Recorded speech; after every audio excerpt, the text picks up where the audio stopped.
This movie is causing big talk, and Denis Villeneuve, the director, is standing up for it. Today, we're exploring why everyone's so worked up about Dune 2. But why all the chatter? What's so special about Dune 2 that has people debating? That's what we're figuring out. People are talking, and Denis is defending the movie.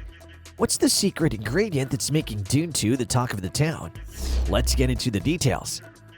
Dune Part 2 is like the sequel to its first part, and both movies completely suck you into their amazing world. Imagine it's like diving into a cool story that's not just on the screen but all around you. Now, back in 2021, the director, Denis Villeneuve, took a big risk. He made the first part of the Dune movie without knowing if there would be a second.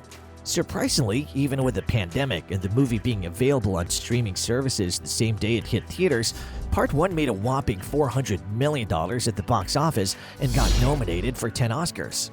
That's like hitting the jackpot in the movie world.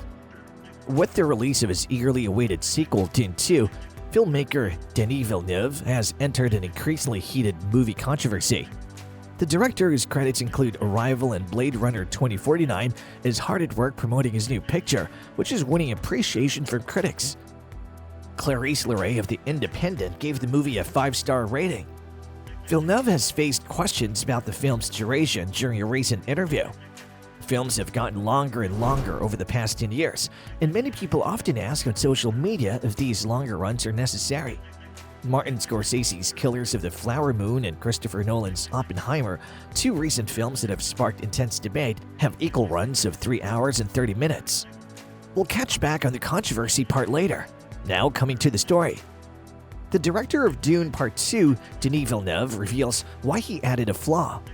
The film follows protagonist Paul Atreides as he pairs up with Chani to seek revenge on those who destroyed his family, continuing the plot from 2021's Dune. A stellar group of actors including Timothée Chalamet, Zendaya, Florence Pugh, Austin Butler, Josh Brolin, Rebecca Ferguson, Anya Taylor-Joy, Dave Bautista, and Javier Bardem will be seen in the upcoming Dune Part 2. Villeneuve discusses in an interview with the New York Times why he left one flaw in Dune Part 2.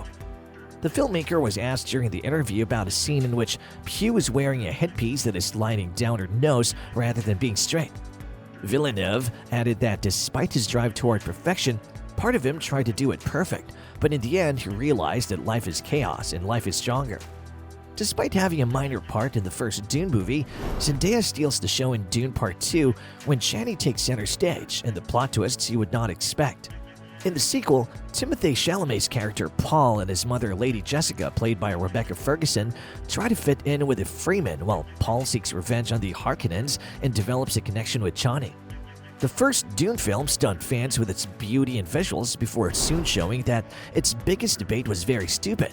The main point of controversy around Dune came from the fact that the novel is not at first glance a light epic, but rather an intense epic about the dangers of messianic predictions.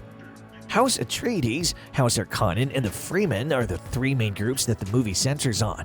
A royal declaration places House Atreides in charge of Arrakis, the Freemen's home. But after a well-planned assault by House Harkonnen, the planet's erstwhile rulers, Paul Atreides, played by Timothée Chalamet, and Lady Jessica, played by Rebecca Ferguson, managed to flee into the hazardous Arrakis dunes, where they reluctantly joined forces with the Freemen. Before Dune 2's release, Zendaya revealed to Digital Spy that Chani's more than just a romantic interest in the film. According to Zendaya, Chani finds herself distracted from what she is trying to protect by Paul's entry and their growing connection. So after the first Dune, the author Herbert wrote a sequel called Dune Messiah. He did this because he felt some folks didn't get the deep and kind of creepy stuff happening with Paul's rise to power. Now, Denis Villeneuve, the director, is talking about making Dune Messiah into a third movie. But here's the catch, it's not for sure yet. So to make sure the second movie makes sense on its own, Villeneuve and co-writer John Spites changed some parts of Herbert's book. And let me tell you, the final part of Dune Part 2 is seriously intense. It's not like any other big movie out there. It's got this pure sense of danger that's pretty unique. Dune Part 2 has already debuted in London and has started to receive reviews before its March 1st global release.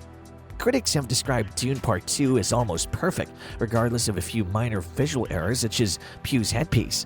Keeping with Villeneuve's view that there's something in the acting that breaks his heart, the film's superb performances have drawn particular attention from critics. Dune Part 2 has received positive reviews from critics so far in its run in theaters.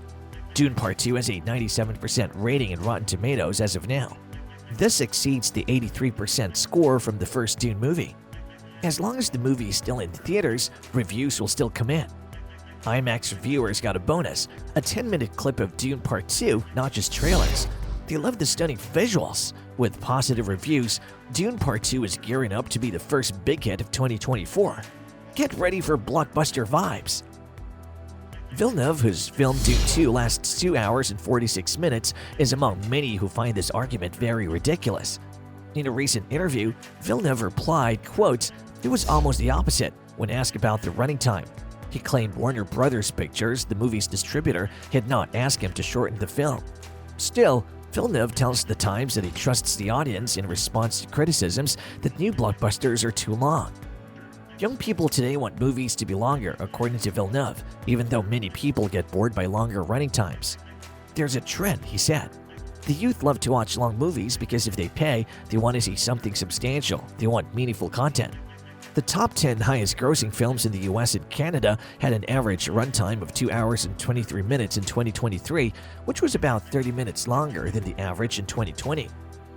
About the chance of a third Dune film, Villeneuve stated, quote, "I don't want to rush it, but there is a desire to have a third one."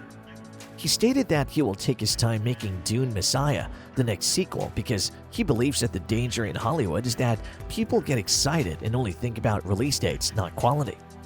Rolling Stone's David Fear stated that the nearly 3-hour second feature is the bigger, bolder, and better than Part 1 and shows what a true sci-fi epic looks like. Villeneuve's direction was appreciated by The Guardian in their 4-star review, which concluded that it's impossible to think of anyone doing it better. In addition, Peter Bradshaw, the paper's critic, praised Hans Zimmer, Patrice Vermette, and cameraman Greg Fraser for showing us a whole created world, a distinct and now unmistakable universe which will likely be much imitated. So Empire gave a big thumbs up to the second Dune movie, saying Denis Villeneuve did an awesome job keeping all the different parts of the story in check. They were impressed with how he made those breathtaking scenes that make you sit back and go, whoa. Now in the second movie, they brought in some new faces like Florence Pugh and Austin Butler. Empire didn't hold back in praising Butler, calling him the MVP of newcomers, and BBC Culture agreed, saying he stole the spotlight with his cool and kind of rock star vibe, especially channeling that Elvis energy. Most critics joined the applause, saying the movie is a winner, but here's a twist. IndieWire's David Ehrlich wasn't fully on board. He thought it looked amazing, like a feast for the eyes, but watching it felt a bit tough for him. So there you have it, a mix of cheers and some raised eyebrows for the second Dune movie. So the person who wrote Dune warned against hero worship, and it's important to see both the good and bad in the movies. The first part was criticized for not showing the book's Middle Eastern and North African influences, but in Part 2, they tried to fix it a bit. They made the Freeman's language more obvious, and there's a bit better representation on screen. But there's still a problem. When you see Bardem talking about Paul as the chosen one or using something like a prayer mat, it might feel like they're not doing things right. Even with these changes, the director Villeneuve isn't finished with Dune. He's already made history in sci-fi. Now the big question is, what's next for Dune? There you have it, the scoop on Dune 2. Let us know what you think about all the criticisms and praises.